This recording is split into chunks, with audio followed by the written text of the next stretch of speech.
Kita beralih ke informasi lain, Saudara. Dua anggota TNI ditetapkan sebagai tersangka dari kasus penembakan 3 polisi dan judi sabung ayam di Kabupaten Waikanan, Lampung. Selain anggota TNI, 1 anggota Polri ditetapkan tersangka dalam kasus perjudian sabung ayam di Waikanan, Lampung.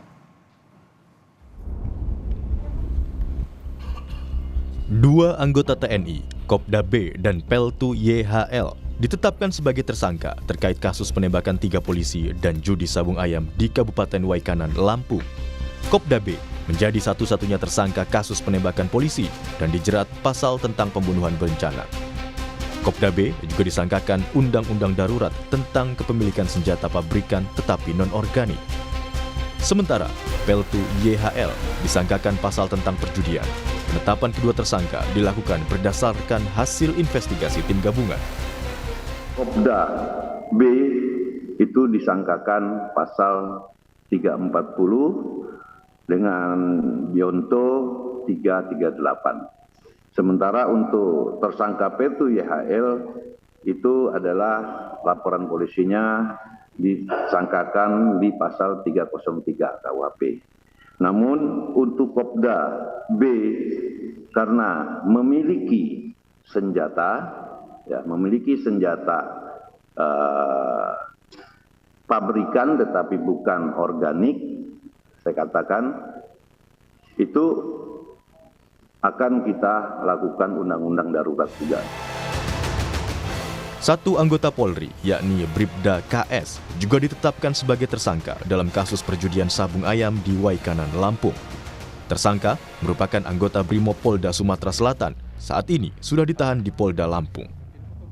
Tersangka saat kejadian berada di TKP dan mengaku kenal dengan oknum TNI pelaku penembakan 3 polisi sejak tahun 2018.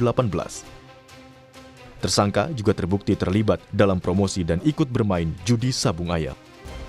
K atau Kapri, dia adalah anggota Polri Polda Sumatera Selatan.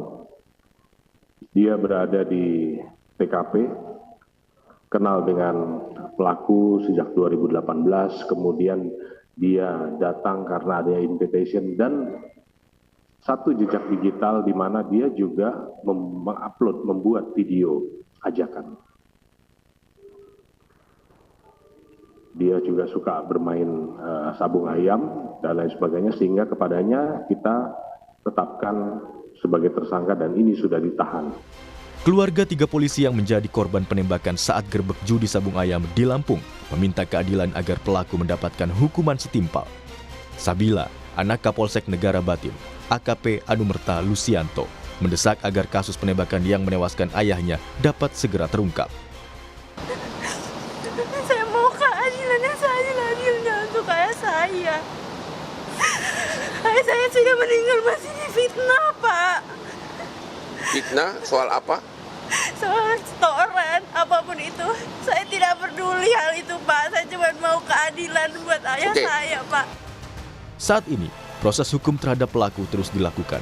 Baik TNI maupun Polri memastikan akan bersikap profesional dan transparan dalam penanganan kasus ini. Tim Liputan, Kompas TV.